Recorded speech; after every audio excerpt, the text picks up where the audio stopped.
Hello, everyone. I hope you're all having a great day today. And today we will be taking a look at my rankings for all of the Transformers films.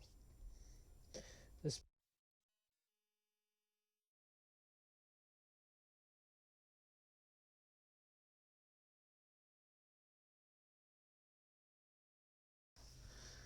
Hello, everyone. I hope you're all having a great day today. And today we will be taking a look at my rankings for all of the Transformers films.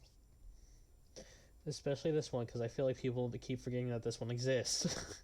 If you just want to say which movie's your favorite and why, or if you just want to put your rankings in the comments, then go ahead, just be respectful, and please feel free to explain why these are your options. But nonetheless, let's get into it. So first, we have the 86 movie. We know how that we know how this goes. Um I mean, in terms of a movie, I think it's fine. Uh, of course, we know why this movie was made. Kill off old characters just so we can make new toys. But besides that, I think the movie's okay. Animation's pretty good for what it was. Um, the characters, I mean, there are some good ones, but like, then you have Wheelie. The fights are great. Uh, Especially the Autobot City one with Optimus, because we all know how iconic that one is. Um,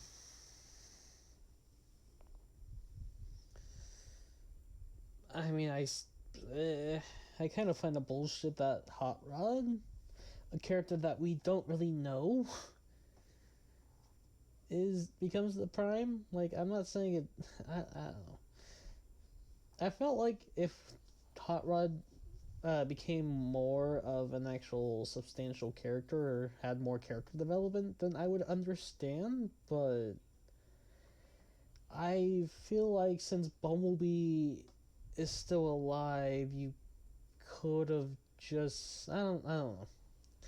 I feel like a pre-existing character would have been better that Transformers fans knew over Hot Rod, but that's just personal opinion. But anyways, it's an alright movie.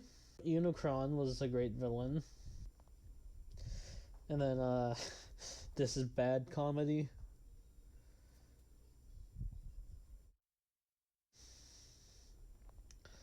I don't know, I still find it interesting that it went from Megatron as a gun to Galvatron as a cannon thingy. It's interesting, but he still has to rely on others in terms of uh, being in the cockpit of Cyclonus, I believe. So there's that. But I mean, it's an okay movie, but I definitely that it could have been better for what it is during the time. Sure, besides trauma, but it could have been more.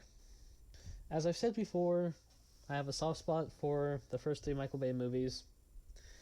The 2007 one is such a nostalgic trip for me. Like, geez, just this movie came out in 2007, and yet it still beats modern day CGI.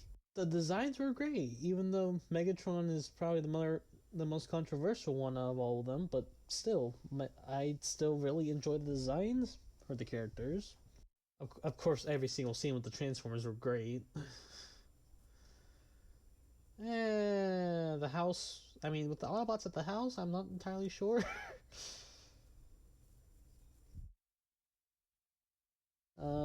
Of course, the action scenes were great.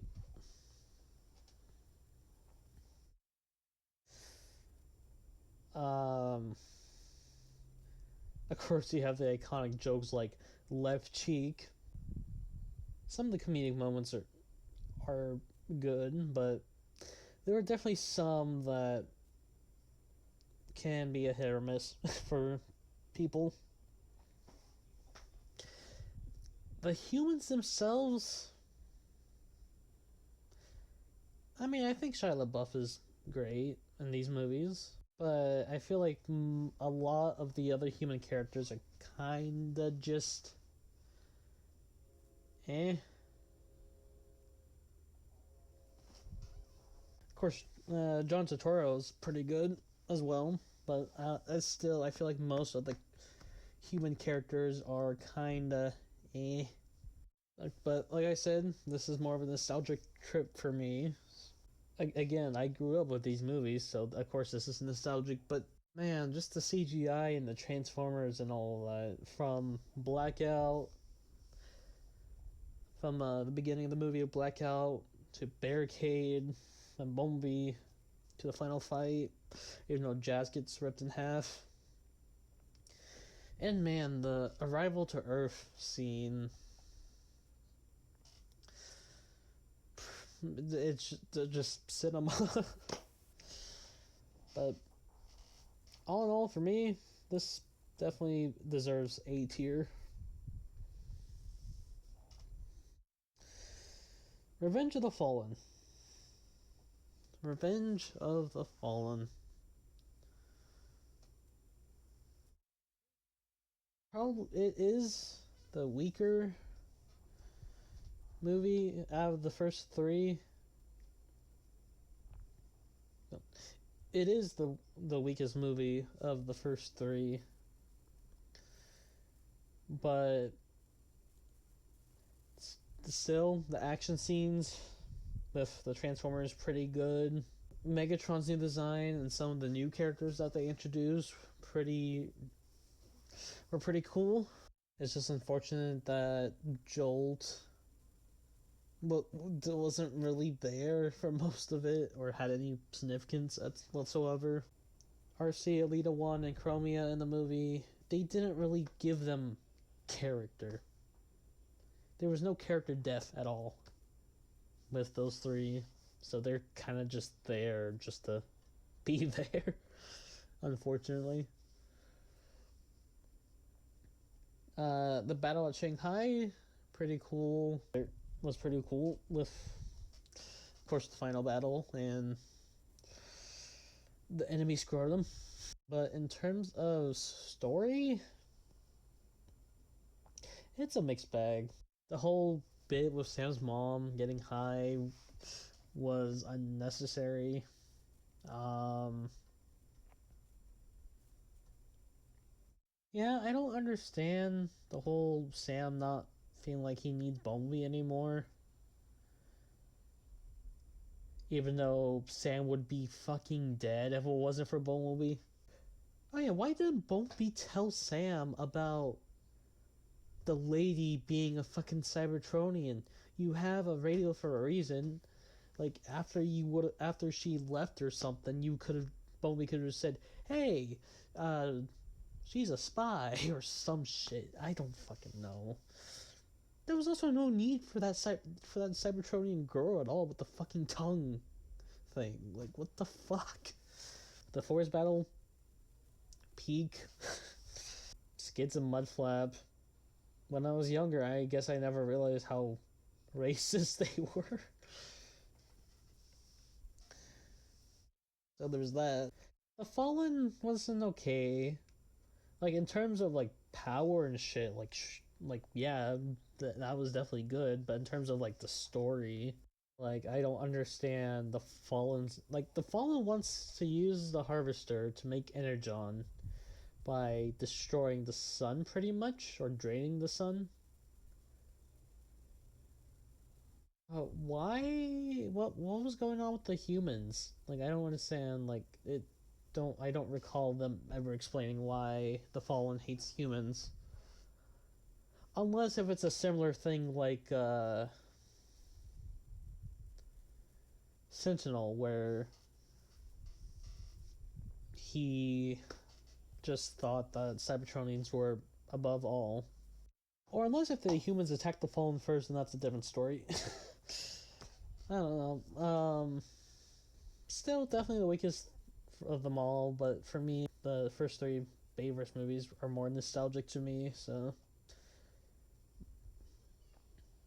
But I would really only watch Revenge of the Fallen for the action scenes, so put it. I'm just gonna put it as C tier. Alrighty, Dark of the Moon.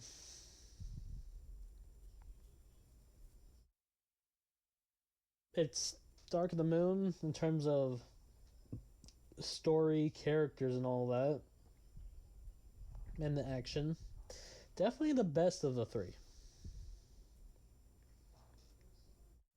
Like you have the mystery of the Ark landing on the moon, and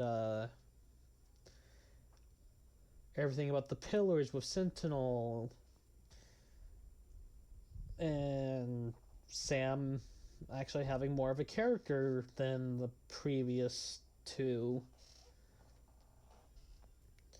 Of course, the action scenes were great. Most of the new characters that they brought in are pretty good.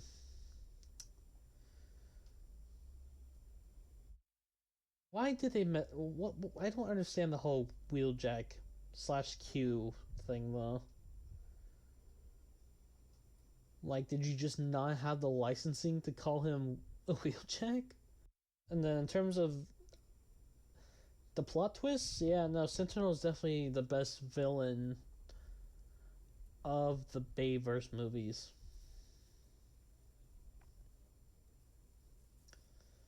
Um,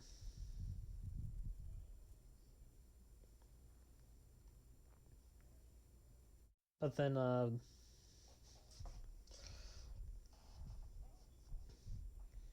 mean, don't get me wrong, Megatron is still pretty good, but after the first movie, he's just been nerfed.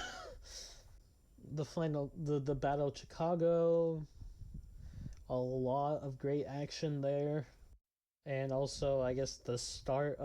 Well, there was a start with the whole government thing in Revenge of the Fallen, but I definitely appreciate more of the whole government stance thing in Dark of the Moon more than in Revenge of the Fallen. Revenge of the Fallen was just for the one, what just felt like a couple scenes, while Dark of the Moon, it's like throughout the movie, which definitely had more of an impact on the humans and Transformers as a whole. Man, they really. Why did they kill? Why did they kill off Ironhide though? Dark of the Moon definitely deserves an A tier. Now, Age of Extinction. This is where things take. This is where things go downhill for the Bayverse movies.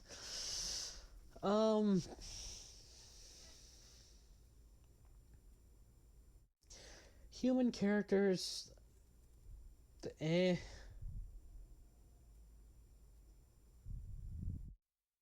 The human stuff feels a bit worse in this movie than it did Revenge of the Fallen, which is unfortunate. Granted, I guess Michael Bay didn't really want to make more Transformers movies after Dark of the Moon, but he needed the money to do like some other movie. But still, I don't know. There could have been more. There could have been done more. Also, the whole Transformium thing, like what the fuck? Like the whole Transformium thing. Like why? I get that you're trying to make your own Transformers, but I don't get why they had to explain the whole Transformium thing, because as the transformations on like Galvatron and Stinger and all that just suck ass. Like it's cool when we actually get to see the Transformers transform, not see them discombobulate into many Lego pieces just for the to be built back together. No, this is not how you do transformations in a Transformers movie. If it was something else, if it was like in a different movie, then sure. But Transformers, this is not. The transformations suck ass with the KSI and with the KSI drones and stuff with Galvatron. The Dinobots visually they look cool, but they don't really have much of a presence, like story wise or anything. Like they're there just to be support for the final battle, but that's it. They have no other significance. The designs of the characters, I enjoy them, but this is definitely where I think this is definitely like I don't know, in terms of the designs for the Transformers, they look cool. I enjoy them. Problem is, they don't make toy friendly. They're not toy friendly designs, especially Optimus. Like evasion mode, cool. It's just a modified version of the Bayverse design. Original Bayverse design turns into a more G1-ish truck. The Night Optimus, cool design and truck, but the robot design is just not toy friendly, man. As we have seen with all the controversy about the Studio Series Night Optimus. I don't know, this is definitely where, in terms of the Bayverse movies, it went downhill. Lockdown's cool in the movie, like all of his scenes are pretty cool.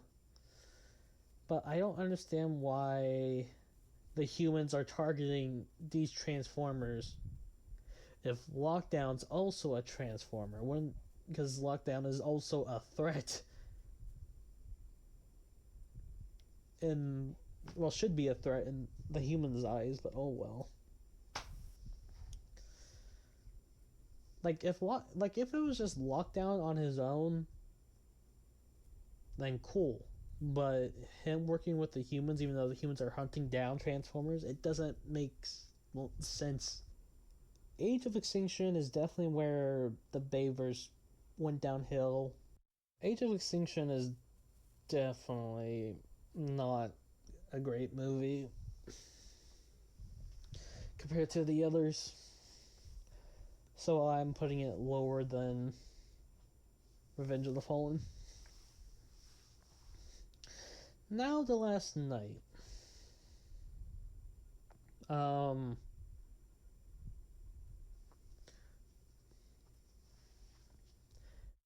There are quite a bit of problems with this. Thinking about it now, because my original thinking process before making this video, like months ago, was that The Last Night was the worst Transformers movie.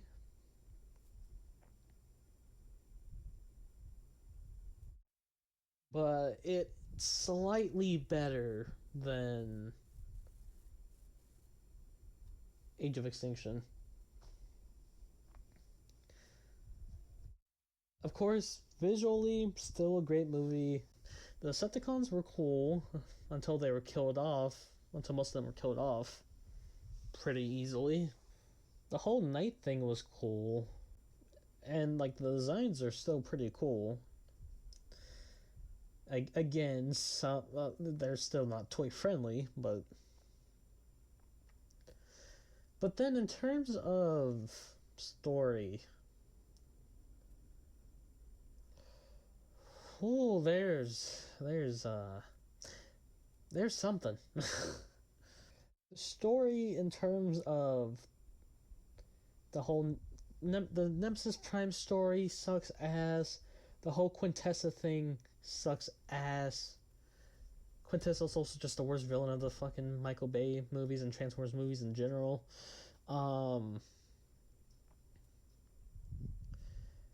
Megatron, although got less nerfed than he was before, still was pretty nerfed, even though his design was pretty cool. Um, the Unicron thing, eh.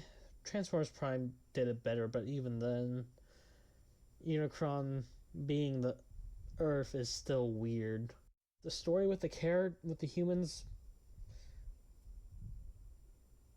it sucks too. Besides Anthony Hopkins, Anthony Hopkins' character was definitely for me a refresh to the franchise.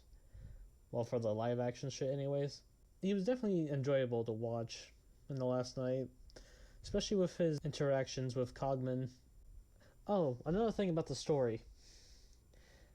Why the hell did Michael Bay decide it was a good idea to just rewrite the lore?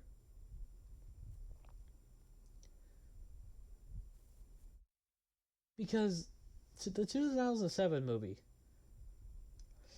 we see them crash landing into Earth like it's the first time they've been there. Especially since they're in the protoform modes. But then when we get to the last night, we see them in their fucking Earth modes throughout history. And also the whole World War II thing, like sure it's a cool idea. But then why make it seem like Bumblebee only went to Earth to protect Sam with the glasses? I don't know, just the story's whack. Hot Rod's a pretty cool inclusion, but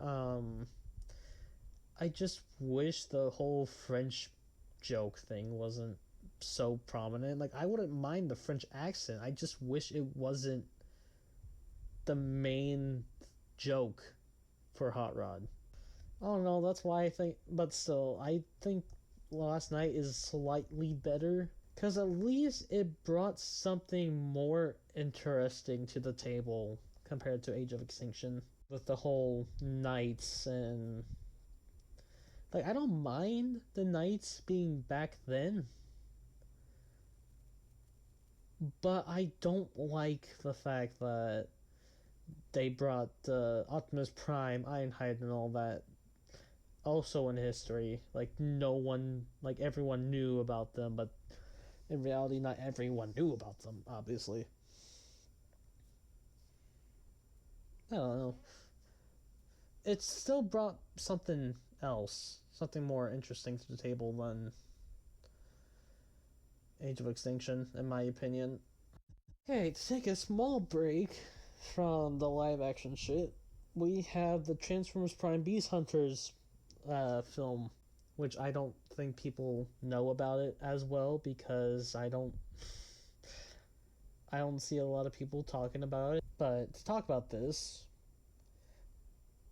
I mean, Transformers Prime is one of the greatest is still the best Transformers media out there. But I think with this was definitely a great way to conclude the series. Unlike Transformers Robots in Disguise 2015, as its own thing, it's fine. But as a sequel to Transformers Prime, no. Anyways, back to Predacons Rising. I mean, still a nice continuation from the ending of Transformers of the Transformers Prime show. How Shockwave is still trying to make more Predacons, and Predaking's whole thing about it. I say was done fairly okay. I feel like the only thing about the story that wasn't entirely the best was the whole Unicron taking over Megatron, and it wasn't really Galvatron per se. I feel like Galvatron would have worked better for this than just Unicron possessing Megatron's body and all that. But besides that, perfect conclude. It was a great conclusion. Characters were done well. Knockout was Knockout for me was actually a surprise that he joined the Autobots. I mean, I think good for his character, but it's definitely interesting to see that they went down that path. I definitely enjoyed seeing how Bumblebee was starting to become a leader figure of sorts. But I still don't think it really was necessary to make the Robots in Disguise show for that. But of course, the animation was good, the fights were good, and man, just the ending. The ending was actually pretty emotional for me. All in all, I think it's still a good film.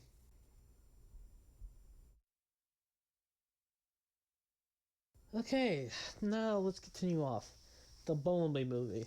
Looking back at it, I definitely think Bumblebee movie was definitely the best live action Transformers movie. Let's go through it. The Cybertron scene, great, despite what they did with Peter Cullen, which fucking sucks ass. So the Cybertron scene isn't as great anymore. The designs were great. The story is the best part, honestly. The human characters were great, besides the whole government shit. Agent Burns was actually decent. But still, the human characters were great. The dynamic between Bumblebee and Charlie is great. Like, you actually care about them more than you did with Sam and Bumblebee.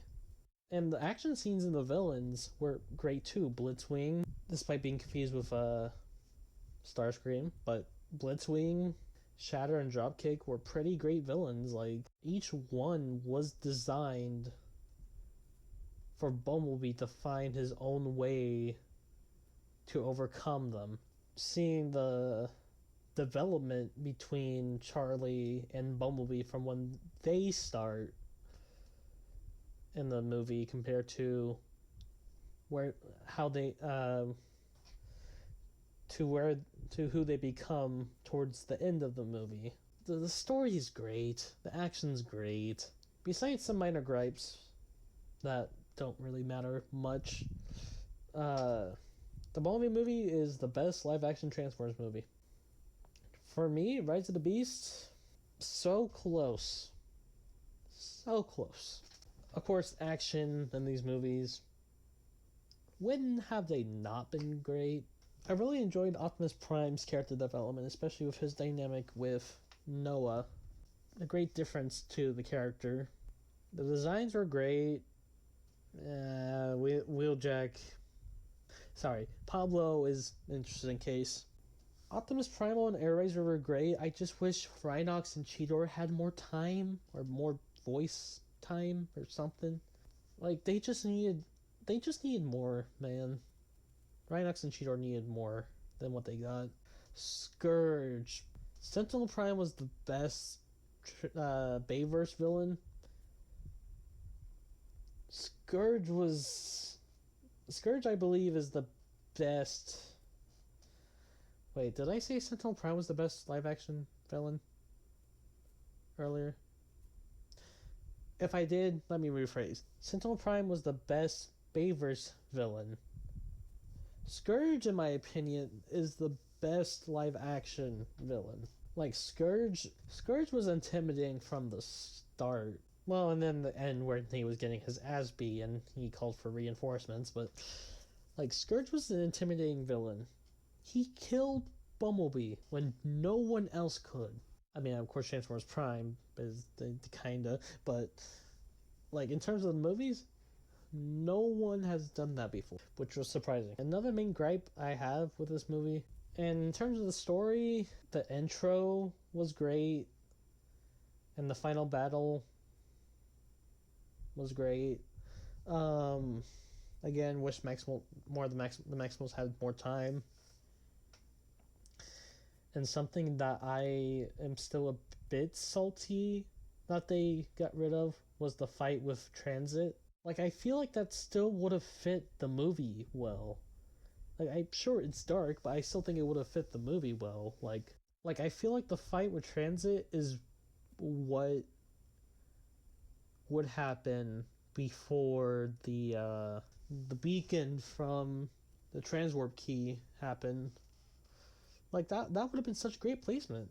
Yeah, besides that, it's still a great movie. I mean, CGI, especially for being different compared to the Bayverse movies, is pretty good. Mirage was actually a great character. I'm surprised. Like, I didn't mind his character at all. I didn't think he was annoying. He was honestly a great character who also had a good dynamic with Noah. I just wish the characters. I definitely wish the characters had more time. Well, the more. I just wish the Transformers had more time. I also just wish the movie was longer. They probably could have fit more in, but oh well. Now, last but not least, Transformers 1. You could probably see where this is gonna go. No, no. It's the best. It's the best Transformers movie. Without a doubt in my mind, the best Transformers movie. Where do I even begin? When that first trailer came out, the animation was definitely iffy at first.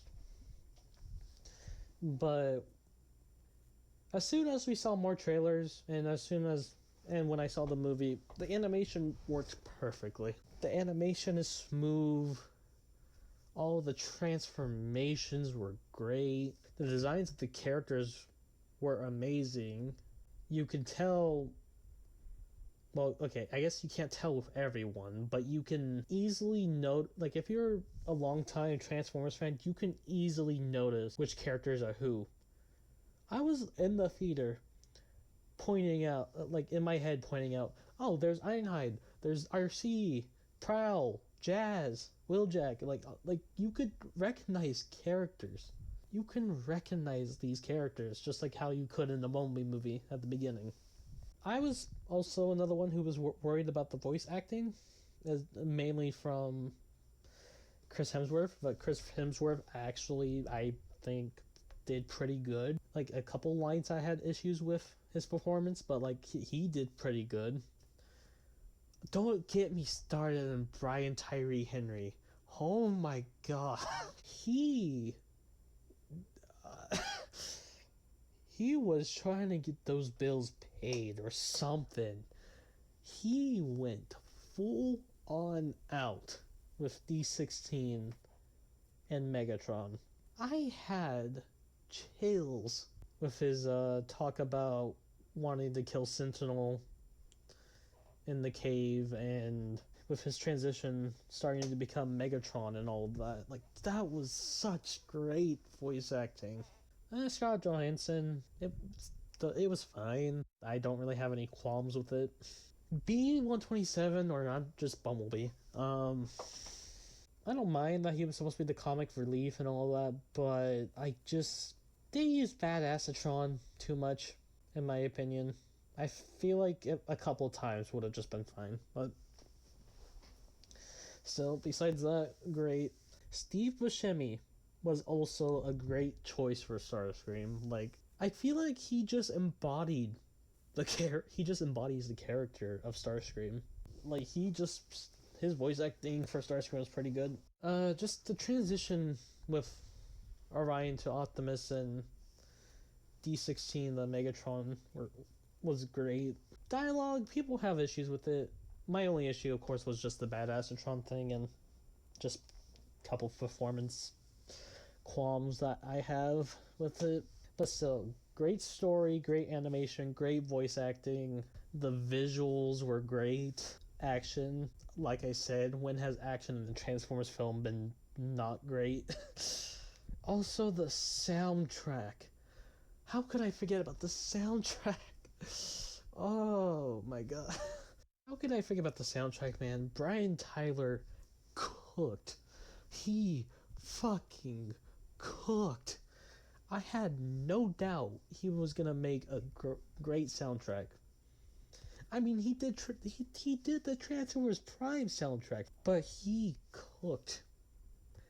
Even found a way to incorporate the Transformers Prime theme so majestically. It I like I said, Transformers Prime. I grew up with that shit. It was just. It was also the most emotional Transformers. Definitely, in terms of emotional, these two are definitely great. But Transformers One, I was emotional. uh, I was emotional when D16 dropped Orion. Like I wasn't like I almost cried, but like just to see the setup to that for me was great. The the scene, man, especially with the soundtrack, it reminded me that him letting go reminded me so much of Transformers Prime when Megatron shot Bumblebee. Well, mainly because of the soundtrack, and then Alita 1 and B's reaction to Orion falling. Like, it reminded me so much of that scene, and the soundtrack was great for it as well. It fitted so well. And to just watch D16 and Orion becoming who they are meant to be. It was just a great scene, man. Great scene, great characters. The villain's pretty great. I mean, of course, it's just another Central Prime betrayal thing, but like, this Central Prime created racism. This Central Prime created racism, man. It's crazy. Central Prime was a great villain for the story. The Quintessons, I feel like, should have had a bit more of an impact, but I think it's fine for what it was. But man, this movie, man, especially since I got to watch it with Dave the Talking Pig and Paper Jody, also made it better. But I watched it again. I watched the movie again on my own. I got myself my own ticket and went to go watch it again. And man, the story for me, like, it's well paced. All the it's just such a great movie, man. And I know about the whole movie shit going on, but I really hope that this gets a sequel. I really hope this gets a fucking sequel. This movie deserves a sequel, man. And hopefully with a better marketing team too, because holy shit. But man, like, I could make a I I could make a whole ass review on this movie alone, and like, if I so chose, but it's just such a great movie. Highly recommend these two. I know that for me, I haven't given, I guess, the best arguments, but I just wanted to give my thoughts and my opinions for the movie. But I hope you enjoyed this. I would like to see what your guys' ranks are for these movies. Anyways, I will see you next week and have a great day.